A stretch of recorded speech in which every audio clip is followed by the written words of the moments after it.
Thank you for being with us on this election night 2024. We begin with breaking news. King 5 is calling the race for governor for Democrat Bob Ferguson. We now go live to a watch party where Bob Ferguson is speaking. And I appreciate Dave Reichert stepping up and running for governor. He ran a hard-fought campaign. Please join me in a big round of applause and thanking Dave Reichert for his many years of service to the people of the state of Washington.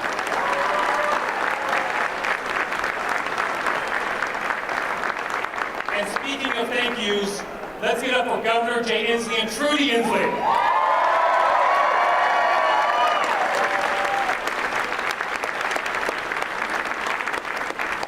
Now, look, campaigns are a family operation. And as some of you know, I'm from a large family of 7 kids. All of my siblings are here tonight, along with my extended family of in-laws and cousins and nephews and nieces. Please thank them for supporting me throughout this political campaign and all my campaigns for the last 20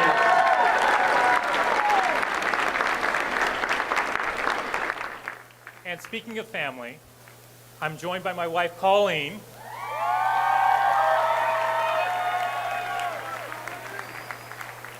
who was, when I first ran for office against a 20-year incumbent, went doorbelling with me on a cold January day, that very first time. We called those doorbelling dates.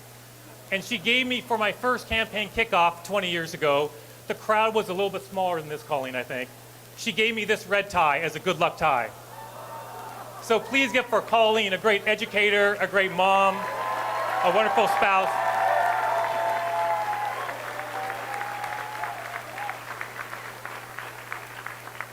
And we're joined by our twins, who we're very proud of, Jack and Katie, who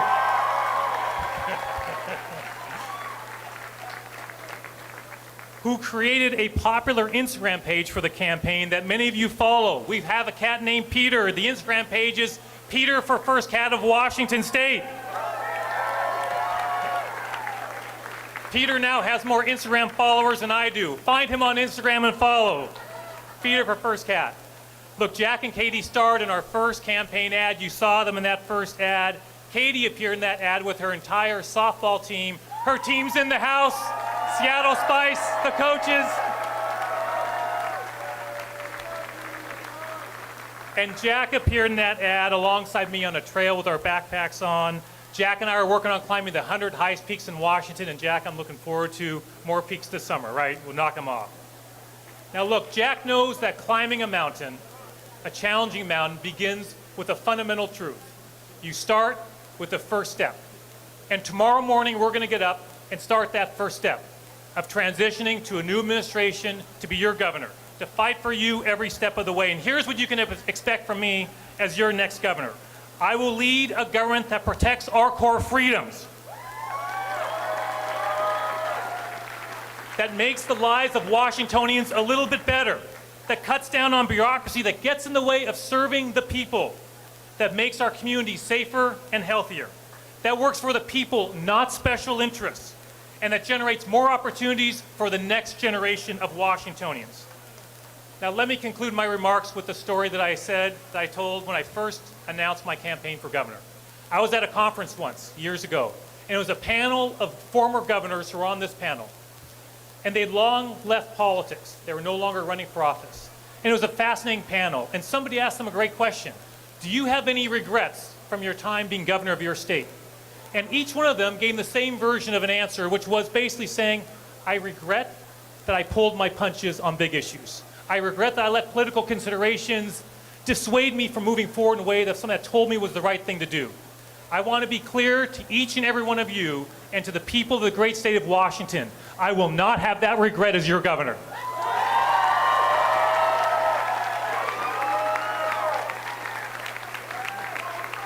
As your Attorney General with a fantastic team, we fought for you every single day. We did not pull our punches. And as your governor, I will center you, each and every one of you, red counties, blue counties, Republicans, Democrats, independents, you are top of my mind. I'm thinking of you, will advocate for you, will make Washington even a greater state than it is today. Thank you so much, everybody. Let's go get them. Thanks, everybody.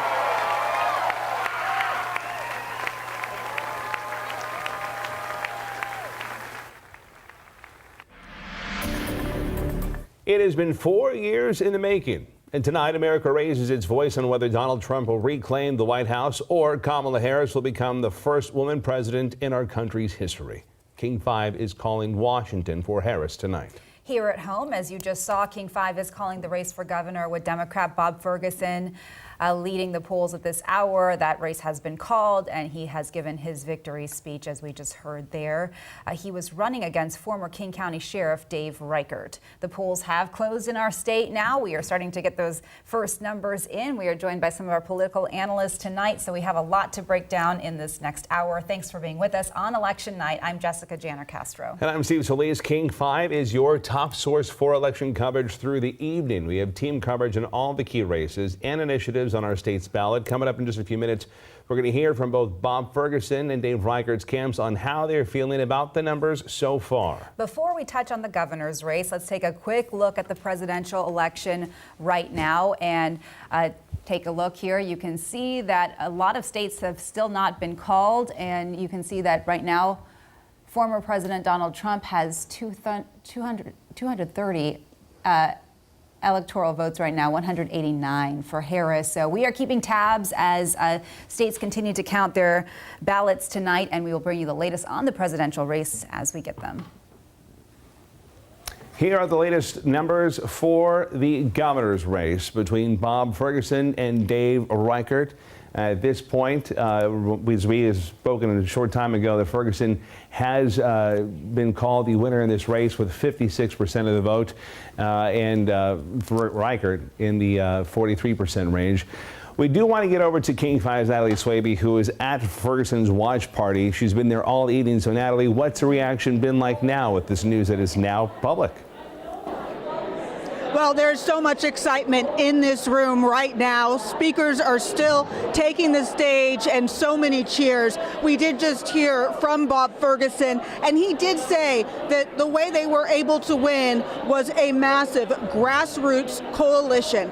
He told me while he was on the campaign trail that he made a point to visit all 39 counties, and he heard people's concerns about the rising cost of housing and public safety. Well, he has said that if elected, and tonight he says he is claiming victory, he says his priority in the first term is going to be building 200,000 units of housing, all kinds of housing, including affordable housing. He says he wants to do that with public-private partnerships. He says he has a plan to fund local governments so they can hire more police officers. Those are just a couple of the key issues that he's been addressing on this campaign trail. You know, Ferguson, he's been the state's attorney general since 2013, and he says he is excited about this opportunity for this top job. He was on stage tonight with his wife Colleen and his twins by his side. He thanked them, and he also thanked his opponent Dave Reichert for a hard-fought race. Back to you. Natalie, thank you. We are working to get some sound right now with Dave Reichert. Drew Mickelson is working on doing that now, but we want to get to Erica Zucco in studio now, who's breaking down the governor's race with our exclusive Magis election maps. Erica. Right, you've been showing those vote totals so far. At this point, Ferguson with 56% of the vote, Reichert with 43%. If you look back at 2020, look what the totals were like by the end of the race. Inslee with about 56% of the vote. As we know, there are still votes to come in this race before we have those final percentages. But let's zero in on a couple of the counties here. Let's look specifically here at King County, where you can see that Ferguson has secured 72% of the vote there. In Snohomish County, you have 56% for Ferguson to Reichert's 44%. And then if we take a look down here to Pierce County, you can see here we've got 49% for Reichert, 50% for Ferguson. Now, of course, you have called that race, but it will still be interesting to see what the rest of the counties come in with that final vote. Back to you.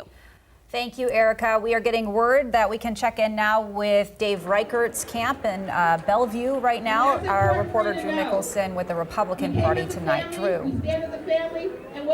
Jessica, Dave Reichert just spoke to the crowd of Republican supporters here at the Bellevue Hyatt Regency. It was not a concession speech. He said he knows the numbers don't look good, but he's not willing to give up hope yet. Here's what he just told this crowd. All right, we fought a tough battle. It's not over yet. Right? No, we're going to wait. You know me from my other campaigns. We are not going to concede this race until the last vote is counted. Period. I know that Bob Ferguson has already declared victory, but he declared victory, 6 months ago, right? But we are going to wait until the last vote is counted, because that's what we do in the United States of America. Every vote counts. Reichert said that he realizes, Dave Reichert told the crowd that he knows these numbers aren't good, but he said, quote, God has a plan. He said he also knows a lot of people were threatening to move out of the state if Bob Ferguson was elected, and Dave Reichert told them, don't do that, stay and fight. He said Dave Reichert is not going anywhere. He wants people to stay here and to continue to fight for the state. As I said, he knows the numbers don't look good, but he said it's too early. Hundreds of thousands of votes will still be counted, is what Dave Reichert is saying, and he's also hoping those coming in his favor. But he has left this crowd, which has still been having a lot to celebrate with the national news, but obviously the state's election has not been as good for Republicans. Live in Bellevue, Drew Mickelson, King 5 News. Okay, Drew, thank you. Let's bring in our King 5 political analyst now to discuss this governor's race. Former State Attorney General Rob McKenna, as well as former State Governor Gary Locke. Thank you both for being with us tonight. As always, we love to see you. So I'm going to start with you, Rob. Sure. Right now, we just heard from Dave Reichert's camp, obviously not looking good for the Republicans tonight. And what do you have to say about, we just heard Ferguson's victory speech and then Reichert saying, hey, I'm not giving in yet. Well, Bob has a big lead. That's probably not going to change. But Dave owes it to his contributors, his donors, his volunteers to wait for all the votes to be counted. I respect that. I understand why he's saying that. One of the things we have to talk about, guys, is that we have not had a Republican in the governor's mansion in some time now, over 40 years. Are you surprised that we continue to, as a state, continue to go down this path? Well, actually, we had a very close race back in 2005 where the Democratic candidate, Christine Gregoire, only won by less than 150 votes. So that came very, very close. But I'm not surprised that over the intervening years that the state has gone more solidly, strongly Democrat. But in this particular race, I always felt that Dave Reichert was on the defensive. I thought his campaign was a little bit weak. He really had a hard time defining himself and actually talking about his record and what he wanted to achieve. Bob Ferguson has a credible record, a long-standing record that the voters understand and remember in terms of taking on the federal government, Democratic and Republican administrations, and so he's got a good reputation. But Reichert was vastly outspent, and a lot of the commercials showed his inconsistencies, his flip-flopping. Are you for Donald Trump or are you a neutral in terms of Donald Trump? Mm-hmm. And so they caught him in so much flip-flopping that I think he was always on the defensive, and I was surprised by just how weak a campaign he had. I think you make a really valid point. Could this race have gone differently for the Republicans if they had put their full weight behind Reichert instead of endorsing Semi Bird initially? No, because the people who endorse Semi Bird are fairly small, few in number, and I don't really think it had any impact at all. I think the main factors are the ones that Gary identified. The state has been trending blue. That's part of what's going on nationally, right? Red states seem to be getting redder. Blue states seem to be getting bluer. It's the big sort, as they say. And so, we're on the blue side of that equation. But, I'm grateful to Dave for running. He was a good sheriff. He was a capable congressman. And if he hadn't run, we would have ended up with someone like Semi Bird, frankly, as the nominee. And that would have been even worse for people down ballot. So Dave provided credibility at the top of the ticket, which is good for all the Republicans down ballot from him. And he had a very good record in the United States Congress, working in a bipartisan fashion on many measures that affected the state of Washington. And I worked with him when I was in D.C. and very much enjoyed working with him. But I really felt that he was very much on the defensive this entire campaign.